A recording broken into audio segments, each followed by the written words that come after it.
Hello students, welcome to Pharmacy Notes by US. Today we discuss the most important MCQs which is mostly asked in pharmacist and GPET type of examination. So let's start. जो MCQs हैं pH and buffer and isotonic solution, इसको मैंने 4 part में divide किया है। अपन first part लेंगे और ये सारे के सारे एमसीक्यूज हैं जो आपको कंपटीशन एग्जाम्स में भी देखने को मिलेंगे। तो पहला क्वेश्चन है, in term pH H indicates, यानी कि जो टर्म पीएच है, pH buffer and isotonic solution के अंदर, उसके अंदर जो एच है वो क्या इंडिकेट करता है।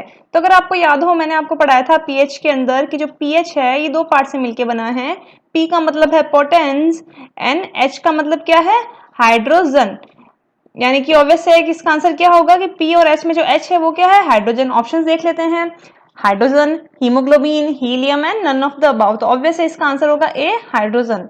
Second question is a negative logarithm of hydrogen ion concentration known as, यानी कि जो नेगेटिव लॉगरिथम है हाइड्रोजन आयन का, उसे अपन क्या कहते हैं। ऑप्शन देखें, pH, pOH, pKa and D.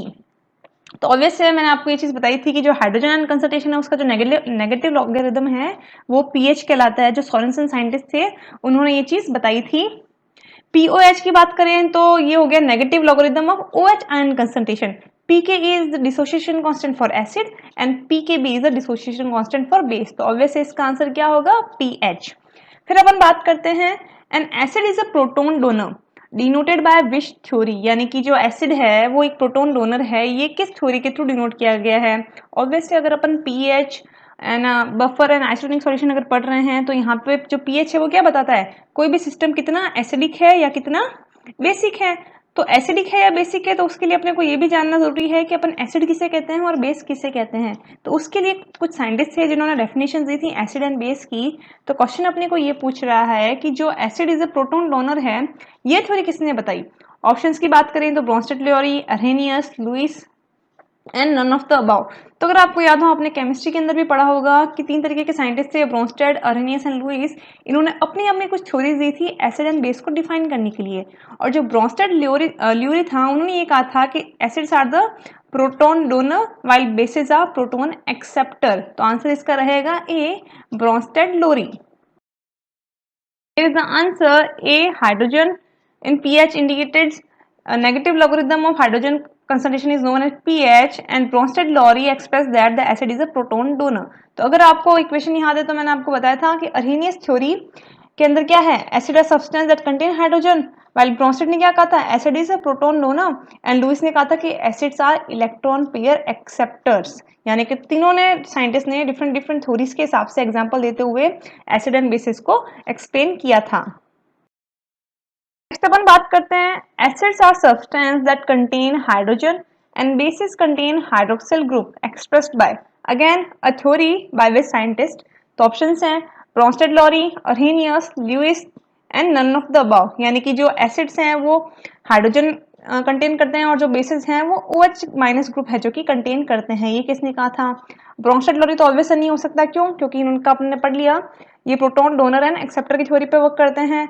Arrhenius की बात करें तो जी हाँ, अरहेनियस ने ये कहा था कि acids are the substance that contain hydrogen, यानी कि एसिड्स हैं जिसमें हाइड्रोजन रहते हैं, वाइल बेसिस हैं जिनमें OH होगा, जैसे कि हाइड्रोजन में HCl और बेसिस के अंदर NaOH। तो obvious answer is B. Fifth question is, base are electron pair donor and acids are electron pair acceptors defined by which scientist, यानी कि ये जो इक्वेशन है या ये जो एक डेफिनेशन है, थ्योरी है, ये कौन से साइंटिस्ट के थ्रू कही गई। ऑप्शन की बात करें, ब्रोंस्टेड, अरेनियस एंड लुईस। तो ऑब्वियसली ब्रोंस्टेड नहीं होगा, क्यों, क्योंकि उन्होंने एसिड प्रोटोन दोनों की थ्योरी दी थी। अरेनियस भी नहीं होगा, इन्होंने H plus and OH minus की थ्योरी दी थी। लास्ट कौन बचा, लुईस। इन्होंने कहा था कि जो बेसिस हैं they are electron pair donor while acids are electron pair acceptors. तो obvious answer is C.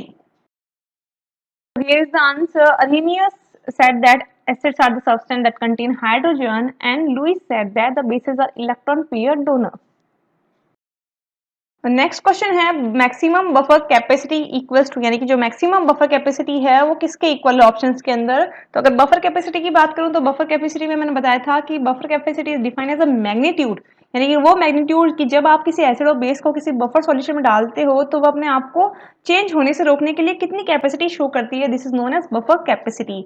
Options की अगर बात करें, 0.576, 2.303, 0.2303 एंड 57.6। तो ऑब्वियसली इसका आंसर होगा ए 0.576 डिग्री सेंटीग्रेड, यानी कि जो बफर कैपेसिटी मैक्सिमम वो 0.576 रहेगी कैलकुलेट करने के ऊपर। फिर बात करते हैं which of the following methods are used to measure the pH values, यानी कि इनमें से ऐसा कौन सा मेथड है जो कि यूज किया जाता है पीएच वैल्यूज को निकालने के लिए। ऑप्शंस हैं पीएच पेपर, इलेक्ट्रोमेट्रिक मेथड या फिर पोटेंशियोमेट्रिक मेथड कह दो, colorimetric method and D all of the above. तो ऑब्वियस है पीएच पेपर से भी अपन पीएच निकालते हैं, पोटेंशियोमेट्री या फिर इलेक्ट्रोमेट्री से भी पोटेंशियल डिफरेंस निकलता है जिससे अपन पीएच कैलकुलेट करते हैं। कॉलोरीमेट्री मेथड में भी ये बताया जाता है कि काफी सारे सब्सटेंस ऐसे हैं जो डिफरेंट पीएच पे डिफरेंट कलर देते हैं, तो उसके आधार पे भी अपन पीएच जो बता सकते हैं। तो इसका आंसर क्या होगा D all of the above. फिर बात करते हैं upon the term pH was first use by, यानी कि जो पीएच है ये किस साइंटिस्ट ने दी। बेसिकली क्वेश्चन ये आपसे पूछ रहा है। ऑप्शंस हैं Soren Peter, Lawrence Sorensen, Louis Pasteur, James Calvin and Alfred Column. तो अगर अपन वन बाय वन बात करें तो जो पीएच है वो एक डेनिश केमिस्ट सोरेनसन ने दिया था, तो ऑब्वियसली इसका आंसर होगा ए। बट जो तीनों साइंटिस्ट है वो कौन कौन है उसके बारे में बात कर लेते हैं। तो सबसे पहले अगर मैं बात करूँ लुइस पास्चर की, तो ये एक बायोलॉजिस्ट, एक फ्रेंच बायोलॉजिस्ट थे जिन्होंने की vaccine and pasteurization and microbial जो ऑर्गेनिज्म है इनके बारे में रिसर्च किया था। फिर बात करते हैं जेम्स कैल्विन की, तो इन्होंने जो ऐसा यूनिट थी टेम्परेचर की वो निकाली थी केल्विन, जिसका मान था 373 which is equal to 100 degree centigrade and 212 degree of Fahrenheit. फिर बात करते हैं अल्फ्रेड कॉलम की, इन्होंने बेसिकली जो थ्योरी ऑफ रिपल्शन अट्रैक्शंस हैं उनके बारे में बताया था। बट क्वेश्चन क्या पूछ रहा है कि पीएच किसने डिफाइन किया था, तो ऑब्वियस है it is defined by the Danish chemist Sorensen. तो answer is A. 0.576 is the maximum buffer capacity. All are the method used to calculate pH value, and Sorensen is the first scientist we use the term pH.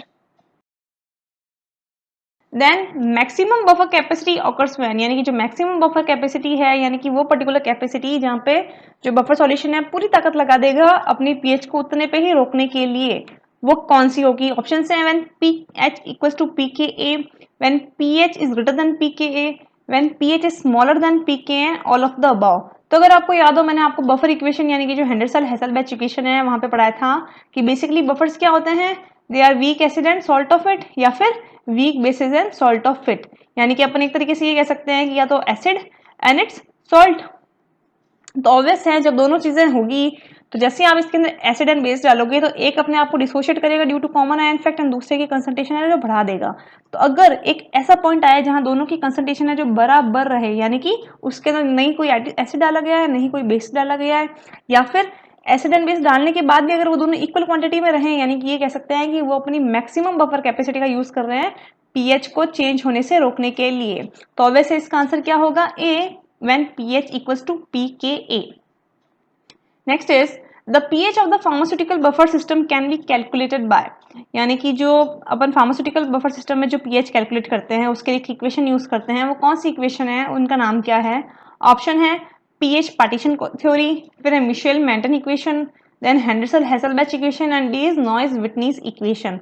तो obviously इसका answer रहेगा C, HH equation या फिर Henderson Hasselbalch equation. This answer maximum buffer capacity occurs when pH equals to pKa and Henderson-Hasselbalch equation used to determine the pH of a pharmaceutical buffer systems. फिर अपन बात करते हैं question number 11 की buffer solution, यानी कि buffer solution act by, यानी कि basically इन्होंने क्या पूछ लिया अपने को डेफिनेशन पूछ लिया है बफर्स की कि बफर होते क्या हैं। तो अगर आपको याद है मैंने आपको बताया था कि buffer are the solution which register the change in pH, यानी कि सपोज बफर आपने यूज किया है एंड बफर की डेफिनेशन टाइप्स मैंने बताया था कि they are weak acid and its conjugated base या फिर weak bases and its conjugated acids. तो उसके अंदर क्या था कि वो क्या करते हैं कि according to common and fact system के अंदर डिसोशिएट होंगे, और जैसे आप उसके अंदर एसिड या फिर बेस ऐड करने की कोशिश करोगे तो क्या होगा, आयंस एक्सचेंज होंगे और पीएच को उसी पर मेंटेन रखने की कोशिश करेंगे। तो ऑब्वियस अगर अपन ऑप्शन देखें, first option is they are strong acids, नहीं बिल्कुल ये गलत चीज है। फिर है बी रजिस्ट पीएच चेंजेस, हाँ ये सही चीज है। नेक्स्ट है decrease the pH of the solution, wrong, and increase the pH of the solution, again the wrong option. तो ऑब्वियसली इसका आंसर होगा बी रजिस्ट पीएच चेंजेस। फिर बात करते हैं the buffer index can be define as the ratio of increment of the strong base और acid to the, यानी कि अगर क्वेश्चन की बात करें तो बफर इंडेक्स का जो फॉर्मूला था यानी कि beta equals to delta B upon pH. उस फॉर्मूले के बारे में उन्होंने पूछ लिया है कि उसके अंदर जो strong base and strong acids जो अपन ऐड करते हैं तो ये किसके रेशो पर डिपेंड करता है या क्या चीज बफर इंडेक्स बताता है। ऑब्वियस है कि ये बताएगा कि आप कितना एसिड एंड बेस डाल रहे हो जिससे पीएच है जो कितनी चेंज हो रही है। ऑप्शंस की बात करें तो change in buffer capacity, change in pH, change in osmotic pressure, change in viscosity. तो अगर आप देखें तो यहाँ पे option right is a, change in pH है जो ये बताता है। बट अगर क्वेश्चन ऑप्शन बी के देखें तो यहाँ पे कंफ्यूज करने के लिए आपको बफर कैपेसिटी भी दे रखा है। क्यों? क्योंकि बफर इंडेक्स के दूसरे नाम भी है बफर कैपेसिटी। तो काफी लोग क्या करते हैं, गलती से इसको टिक कर देते हैं, but right answer is change in pH. His answer, buffers are resist pH changes, and while the buffer index can be defined as the ratio of the increment of the strong base to the change in pH. Question की बात करें अपन तो buffer present in human plasma included, यानी कि जो buffers हैं human plasma में वो कौन कौन से होते हैं। तो अगर आपको याद है तो मैंने आपको एक बताई थी चीज कि ऑब्वियस अपना जो बॉडी है उसके अंदर जो पीएच मेंटेन है 7.4 वो भी किसी ना किसी रीजन से मेंटेन है। और उसका सबसे बड़ा रीजन क्या है कि अपनी बॉडी के अंदर भी बफर्स हैं जो कि प्रेजेंट है। अब किस तरीके से प्रेजेंट है तो वो मैंने आपको बताया था कि ये दो तरीके से प्रेजेंट है अपने सिस्टम सर्कुलेशन में। एक तो अपने प्लाज्मा के अंदर और दूसरा अपने आरबीसीज के अंदर। प्लाज्मा के अंदर अगर बात करें तो प्लाज्मा के अंदर कौन सी चीजें प्रेजेंट है तो मैंने आपको बताया था कि इसके अंदर अपना जो कार्बनिक एसिड्स हैं और जो सोडियम है, जो फॉस्फोरिक एसिड सॉल्ट्स हैं वो प्रेजेंट होते हैं। अगर ऑप्शंस के ऊपर अपन बात करें, यहाँ पे अपने को पूछा गया है कि ह्यूमन प्लाज्मा के अंदर कौन से बफर हैं। तो ह्यूमन प्लाज्मा के अंदर कौन कौन से थे, कार्बोनिक एसिड्स था, कार्बोनेट्स थे, sodium salt of phosphoric acids था। ऑप्शन देख लेते हैं, कार्बोनेट्स हैं, कार्बोनिक एसिड्स हैं, एसीटेट्स हैं, and D is both A and B. तो ऑब्वियस आंसर क्या होगा, बोथ ए एंड बी, यानी कि carbonic acid and carbonates are present in human plasma as a buffer. Next question is which of the following is not an example of weak acid, यानी कि इनमें से ऐसा कौन सा एसिड है जो कि वीक एसिड नहीं है। ऑप्शन की बात करें, लैक्टिक एसिड, कार्बनिक acid, sulphuric acid and pyruvic acid. तो ऑब्वियस है जो सल्फ्यूरिक एसिड है वो बहुत ही स्ट्रॉन्ग एसिड होता है, फॉर्मूला इज H2SO4। तो ये आंसर है जो कि सही होगा, इट इज अ एक्सेप्शन, बाकी सारे के सारे हैं जो कि वीक एसिड्स हैं। फिर बात करते हैं क्वेश्चन नंबर 15 की, the buffer present in the blood contain, यानी कि जो ब्लड के अंदर जो बफर प्रेजेंट होते हैं वो कौन से हैं। पहले आपको सिर्फ स्पेसिफाइड पूछा गया था प्लाज्मा के बारे में, अब आपसे पूछ लिया है ब्लड के बारे में। तो ब्लड में कौन कौन है, प्लाज्मा भी है और आरबीसीज भी हैं, तो दोनों के अंदर ही बफर होते हैं। और आरबीसी में कौन कौन से बफर होते हैं, आरबीसी में होता है basically haemoglobin and oxy haemoglobin. Options की अगर बात करें, carbonic acids, haemoglobin and phosphoric acid and D all of the above. तो ऑब्वियस है ब्लड के अंदर अगर बात करें बफर कौन से प्रेजेंट हैं तो ये तीनों के तीनों बफर ही ब्लड के अंदर प्रेजेंट होते हैं। तो आंसर होगा all of the above. Answer both A and B, यानी कि both carbonates and carbonic acid present in human plasma as a buffer. Sulphuric is not an example of weak acid, and hemoglobin, SCO3 and H2PO4 are present in blood as a buffer. Hope you understand and enjoy the video. Please like, share and subscribe. Thank you.